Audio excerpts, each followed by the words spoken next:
নবম pay scale নেই, বাড়ছে হতাশা। অন্তর্বর্তী সরকারের সময়ে আশ্বাসেই আটকে সরকারি চাকরিজীবীদের স্বপ্ন। অপেক্ষা দীর্ঘ, বাস্তবতা কঠিন। কবে মিলবে ন্যায্য স্বীকৃতি?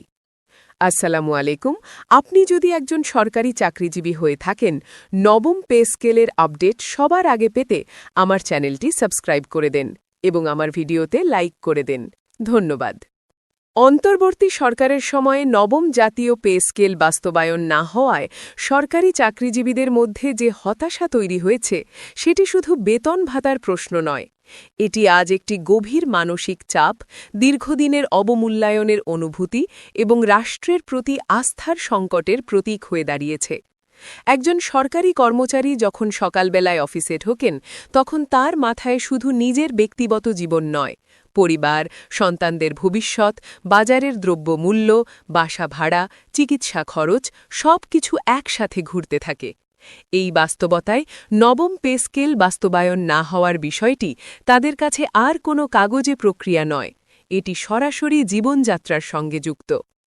গত কয়েক বছর ধরে সরকারি চাকরিজীবীরা ধারাবাহিকভাবে শুনে এসেছেন, নতুন পে স্কেল আসছে, পে কমিশন কাজ করছে, রিপোর্ট প্রায় চূড়ান্ত, গেজেট প্রকাশের অপেক্ষা। কিন্তু প্রতিবারই অপেক্ষা দীর্ঘ হয়েছে, আশ্বাস বাস্তবতায় রূপ নেয়নি।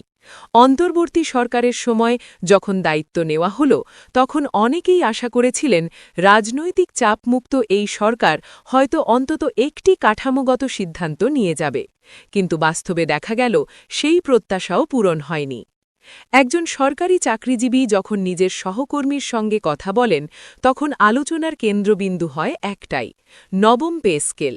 কেউ বলেন আর কতদিন, কেউ বলেন সবই কি শুধু আশ্বাস, আবার কেউ কেউ হতাশ হয়ে বলেন আমাদের কপালেই কি কিছু নেই। এই কথাগুলো শুধু আবেগ নয়, এগুলো দীর্ঘদিনের বঞ্চনার ভাষা। বর্তমান বাস্তবতায় দ্রব্যমূল্যের ঊর্ধ্বগতি সরকারি চাকরিজীবীদের সবচেয়ে বড় শত্রু হয়ে দাঁড়িয়েছে।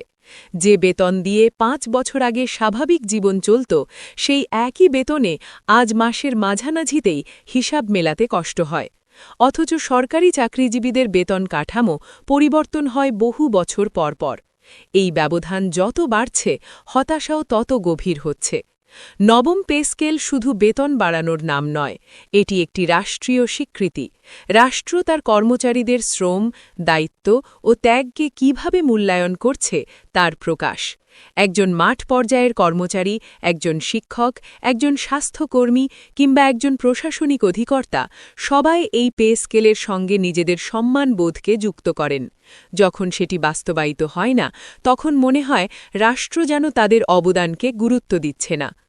অন্তর্বর্তী সরকারের সময় পে স্কেল বাস্তবায়ন না হওয়ার পেছনে নানা যুক্তি তুলে ধরা হয়েছে। কেউ বলছেন অর্থনৈতিক সংকট, কেউ বলছেন IMF-এর শর্ত, কেউ বলছেন রাজনৈতিক স্থিতিশীলতার অভাব।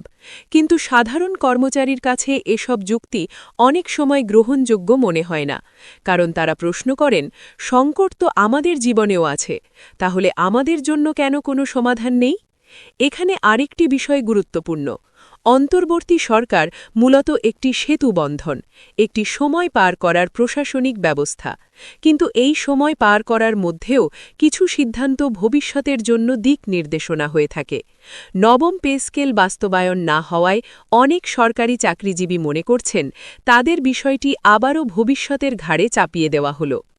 এই দীর্ঘ অপেক্ষার ফলে সরকারি চাকরিজীবীদের মানসিকতায় একটি পরিবর্তন লক্ষ্য করা যাচ্ছে। আগে যেখানে সরকারি চাকরি মানেই ছিল নিরাপত্তা ও সম্মান, সেখানে এখন অনেকেই হতাশ হয়ে বিকল্প পথ খোঁজার কথা ভাবছেন। কেউ কেউ সন্তানদের সরকারি চাকরির প্রতি আগ্রহী করতে পারছেন না। এটি রাষ্ট্রের জন্য একটি বড় সতর্ক সংকেত।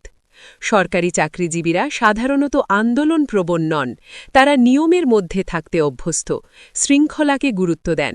কিন্তু যখন দীর্ঘদিনের দাবি উপেক্ষিত থাকে, তখন চাপ জমতে থাকে। নবম পে স্কেল নিয়ে হতাশা সেই চাপেরই প্রতিফলন।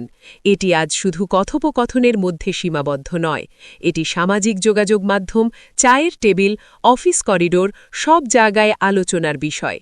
একটি পে স্কেল বাস্তবায়ন মানে রাষ্ট্রীয় ব্যয় বাড়বে, এটি সত্য, কিন্তু একই সঙ্গে এটি অর্থনীতিতে গতি আনে।